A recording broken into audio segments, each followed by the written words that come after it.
আসসালামু আলাইকুম। OnePlus 1990 YouTube channel পক্ষ থেকে আশা করি সকালে ভালো আছেন। আর এর একটা রিকোয়েস্ট, যারা বাচ্চাদের ভিডিওটি একটু লাইক করবেন। আপনি যদি চ্যানেল নতুন থাকেন অবশ্যই চ্যানেলটি সাবস্ক্রাইব করে আমাদের পাশে থাকবেন।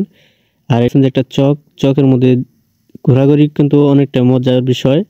আর এখানে আমি আসছি আজকে বাচ্চাদের সাথে সাইকেল নিয়ে কিভাবে ঘোরাঘুরি হচ্ছে এবং কি তাদের সাথে কিভাবে খেলনা হচ্ছে। তারা সাইকেলে চড়ে বা না চড়ুক, অনেকটা কিন্তু তারা আনন্দ পায়। আর এরকম ভিডিও যারা দেখেন অবশ্যই আমাদের পাশে থাকবেন। OnePlus 99 TV ইউটিউব চ্যানেলে আমরা সবসময় নতুন ভিডিও নিয়ে আসছি। আর এই চকটা হচ্ছে সন্দোলা চক, টাঙ্গাইল ডিস্ট্রিক্টের শেষ সীমান্তে পড়ছে। ওকে, নেক্সট ভিডিও।